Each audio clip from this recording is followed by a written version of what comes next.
Bonjour à tous les auditeurs et auditrices de vipradioonline.fr, la radio numérique de la Colle-sur-Loup. Tout de suite, notre reportage découverte RVPB en podcast radio et en images depuis la conférence au Centre culturel de Cagnes-sur-Mer au sujet de la bibliothèque d'Alexandrie, des siècles de lumière et de feu. Une présentation effectuée par Nadir Benmati, économiste, conférencier, essayiste et président du Cercle Méditerranée. Alors je vais vous résumer un petit peu les détails de cette belle conférence de Nadir Benmati. La bibliothèque d'Alexandrie a rayonné sur une partie de la Méditerranée à partir du IIIe siècle avant notre ère et pendant plus de 7 siècles. Nadir Benmati nous a présenté ses différents ouvrages littéraires, Méditerranée, Saint-Paul de Vence simplement, la Casbah d'Alger, Constantine à travers les âges et ses 2 livres notamment sur la bibliothèque d'Alexandrie, dont un en images destiné aux enfants. Alors cette conférence était axée notamment sur l'ancienne bibliothèque d'Alexandrie en Égypte, fondée à l'Antiquité en moins 288. La nouvelle bibliothèque ayant été ouverte en 2002, elle est devenue un centre culturel et de recherche de renommée et perpétue ce grand héritage. On en parlera en fin du podcast. Nadir nous a parlé de son ouvrage Méditerranée qui présente les aspects de la Méditerranée écrit avec des spécialistes et des jeunes. C'est un ouvrage de à peu près 360 pages. Ensuite, il a évoqué Alexandre le Grand qui a joué un rôle important dans l'histoire de la ville d'Alexandrie et de la bibliothèque. Et il fut d'ailleurs, Alexandre le Grand, élève d'Aristote. Ce fut un chef de guerre et il a conquis de nombreux territoires. Alexandrie, rappelons-le, c'est une ville de 5 millions d'habitants en Égypte, un véritable musée à ciel ouvert avec de nombreux vestiges, traces et ruines situés au nord-ouest du pays sur les bords de la Méditerranée. Alors, Nadir Benmati nous a présenté un certain nombre de photos dans son diaporama avec un mélange de photos actuelles de la ville d'Alexandrie en contraste avec des dessins de l'époque passée. Alors je vais vous donner quelques chiffres de l'histoire de façon temporelle avant et après Jésus-Christ, donc moins 5000 ans, le papyrus a commencé à être utilisé, moins 3500 ans, l'apparition des hiéroglyphes en Égypte, moins 1050 ans, le premier système d'écriture alphabétique, moins 255 ans, l'apparition à Pergame en Asie du parchemin, moins 250 ans, l'alphabet latin de 19 lettres, l'alphabet latin de 19 lettres prend forme, moins 215 ans, la naissance de l'écriture chinoise tracée au pinceau, moins 59, l'édition d'un journal à Rome, plus 105, avant Jésus-Christ toujours, donc l'invention chinoise, le papier, cette fois, en plus 405, la traduction de la Bible en latin, plus 512, la naissance de l'écriture arabe, dont l'alphabet.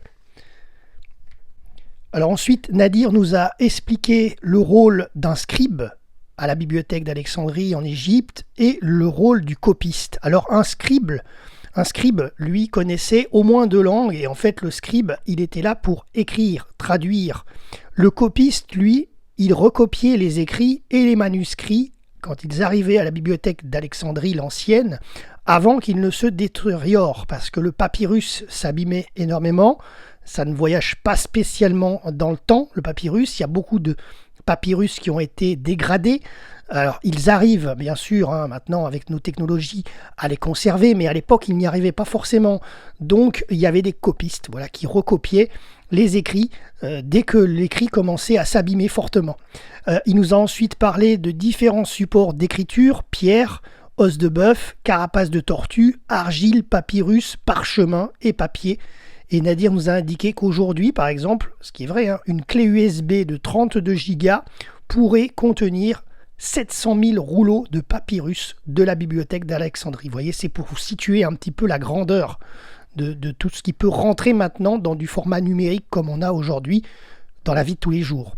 Alexandrie avait un port très important avec son célèbre phare et fut un nœud de trafic maritime important vers l'Asie, et cette ville d'Alexandrie a été fondée en moins 331.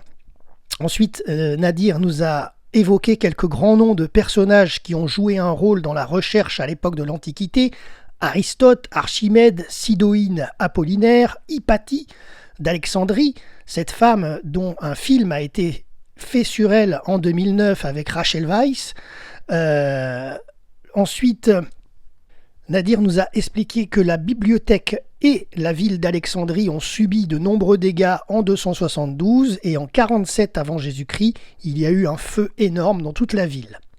La nouvelle bibliothèque d'Alexandrie, ensuite il nous en a parlé en fin de conférence, elle a été mise en chantier en 1995, elle a été finalement fondée et ouverte en 2002. Plusieurs présidents de la République, donc à l'époque c'était sous Mitterrand, mais ensuite il y a eu Jacques Chirac, ils ont participé activement à la réouverture de cette bibliothèque d'Alexandrie en Égypte. Ce fut un projet international qui était conduit par l'UNESCO et l'Égypte. Elle a été construite sur le même site que l'ancienne bibliothèque de l'Antiquité, donc c'est quand même pas n'importe quoi. Voilà, c'est vraiment emblématique, quoi.